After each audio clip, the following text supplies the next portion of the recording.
Movie की शुरुआत में हमें एक अपार्टमेंट दिखाई देता है। यहाँ मदर और फादर होते हैं, इनके बच्चे होते हैं। तो बच्चे दिन भर जो मस्ती करते हैं और सामान इधर उधर फैला देते हैं, ये सब मदर साफ कर रही होती है और फादर बच्चों को सुलाकर वापस आ जाते हैं। उसके बाद ये दोनों अपने डिनर टेबल पर रिलैक्स होने के लिए बैठे हैं। उनके डिनर के टेबल के पास ही एक बड़ी सी विंडो होती है। इस विंडो से वो दूसरी बिल्डिंग के लोगों की विंडो में झांक सकते हैं। वो उस विंडो से देखते हैं तो वहाँ उन्हें एक कपल दिखाई देता है जो एक दूसरे के साथ इंटीमेट हो रहे होते हैं। तभी मदर कहती है कि ये क्या कर रहे हैं, मैं नहीं देख सकती। लेकिन कुछ टाइम बाद वो इंटरेस्टेड हो जाती और देखने लग जाती है। फादर भी बहुत ही इंटरेस्ट के साथ देख रहे होते हैं। तो मदर कहती है कि रॉल करना बंद कर। वो कहती है कि क्या इन्हें पता भी नहीं है कि हम सब ये देख सकते हैं। फादर कहता है कि वो अपने अपार्टमेंट का इनॉग्रेशन कर रहे हैं, हमें लाइट बंद कर देनी चाहिए। मदर कहती है कि हम तो ऐसा कुछ भी नहीं कर रहे हैं, हमें क्यों लाइट बंद करनी चाहिए। वो अपना माइंड चेंज करती है और लाइट बंद करके बैठ जाती है। अब हम अगले सीन में देखते हैं कि थोड़े दिन गुजर चुके होते हैं। मदर अपने बच्चों को बाहर घुमाकर लाती है और घर पर वापस आती है। जो फादर होता है वो खिड़की के पास बैठकर ही अपना काम कर रहा होता है। तभी मदर और फादर की यहाँ पर फाइट हो जाती है। वो कहती है तुम हमेशा सामने बिल्डिंग की ओर ही देखते रहते हो। इन दोनों में इनसिक्योरिटी होती है, इन्हें बच्चे हो चुके हैं, ये 30s में हैं, तो एक दूसरे के साथ वो इतना ज्यादा अच्छा कनेक्शन नहीं बना पाते। मदर उससे चिढ़कर बोलती है कि तुम घर पर कुछ ध्यान नहीं देते, बच्चों को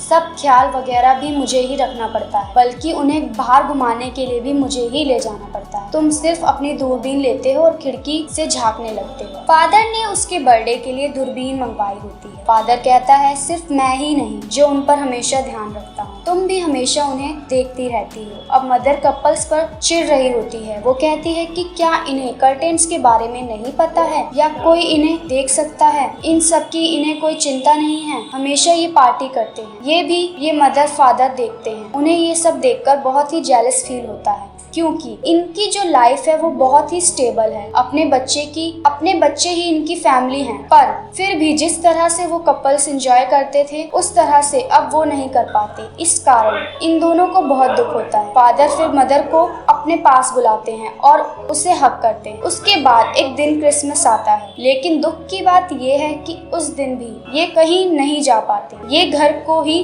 डेकोरेट करते हैं और वहीं क्रिसमस बनाते हैं। और जैसे इनका रात का रूटीन होता है, ये घर को साफ करते हैं, उसी तरह मदर घर को साफ कर रही होती हैं।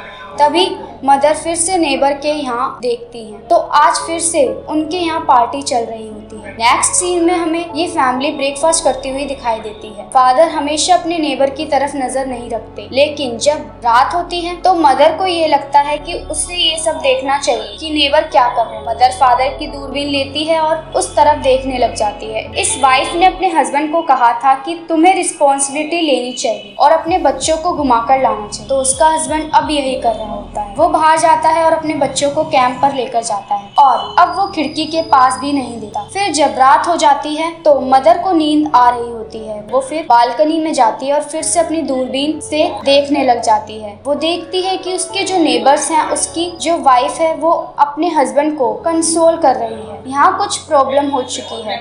बाद में उसे पता चल जाता है कि ये जो नेबर्स होते हैं बहुत दिन तक घर पर नहीं होते। तो थोड़े दिन बाद जब वो वापस आ जाते हैं तो as a general curiosity father mother से बोलता है कि ये कहाँ थे। फादर कहता है मुझे कुछ अच्छा नहीं लग रहा। उसके बाद थोड़ा वक्त गुजर जाता है तो मदर फिर से खिड़की से झांक कर देखती हैं। उसे फिर दिखाई देता है कि जो नेबर है उसके बाल झड़ चुके हैं। उससे मिलने के लिए उसके मदर और फादर आए हुए हैं। वो बेड पर होता है। मदर अपने नेबर के लिए वरी फील करती है। उसके बाद वो कुछ दिन बाद फिर वो खिड़की से अपने नेबर को देखती है। तब उसे मालूम पड़ता है कि जो नेबर होता है वो मर चुका होता है। नेबर की वाइफ रो रही होती है। ये सब देखकर मदर को बहुत बुरा फील होता है और वो अगली बिल्डिंग में ये सब देखने के लिए चली जाती है। नेबर की बॉडी हॉस्पिटल में जा रही होती है। नेबर की वाइफ उसके पास ही आ जाती है। मदर उससे कंसोल करना चाहती हैं और उससे बात करना चाहती हैं, लेकिन उससे कुछ बोल नहीं पाती। तो नेबर की वाइफ मदर को देखती हैं और उससे बोलती हैं कि मैं तुम्हें जानती हूँ, हमारे अपार्टमेंट से तुम्हारा अपार्टमेंट दिखाई देता है, तुम वही हो जिसके 3 बच्चे हैं, तुम्हारा हस्बैंड है। वो कहती है तुम्हें अजीब लगेगा, पर मैं और मेरे पति हम दोनों हमेशा तुम्हें देखते रहते थे। तुम्हारे बच्चे बहुत ही क्यूट हैं, तुम्हारी जो फैमिली है वो कितनी बढ़िया है। ये बोलते बोलते नेबर की वाइफ रोने लग जाती है। और मदर उसे सहारा देती है। अब वो दोनों अपने घर चले जाते हैं और अगले सीन में मदर हमें घर पर दिखाई देती है और अब उसे अपनी फैमिली के बारे में एक नया प्रोस्पेक्ट भी मिल चुका है। गाइस, हम हमेशा दूसरों की लाइफ में चाहते हैं, जो हमारे पास है हम उससे खुश नहीं होते, ना ही उसे अप्रिशिएट करते। यही ब्यूटीफुल सा मैसेज इस मूवी ने हमें, जो ये है कि हमारे पास जो जिस समय होता है वो बेहद ही अनमोल होता है, हमें उसकी कदर करनी चाहिए। जो नेबर थे उन्हें लगता था उनकी भी इतनी अच्छी फैमिली होनी चाहिए, क्योंकि उनके पास फैमिली नहीं थी। और जो मदर और फादर थे उन्हें वो फ्रीडम चाहिए था जो नेबर के पास था, क्योंकि उनके पास वो फ्रीडम नहीं था और वो फिर से जैसे वो 20s में थे वैसे नहीं जी सकते थे।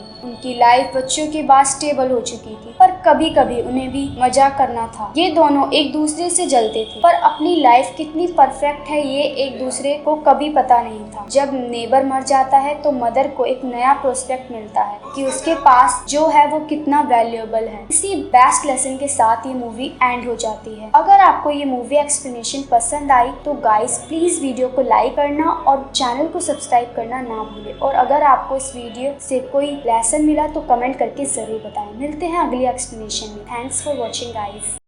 आपको ये वीडियो कैसी लगी हमें लाइक करके बताएं और अपने दोस्तों के साथ शेयर करें और हमारे चैनल को सब्सक्राइब करना ना भूलें। धन्यवाद।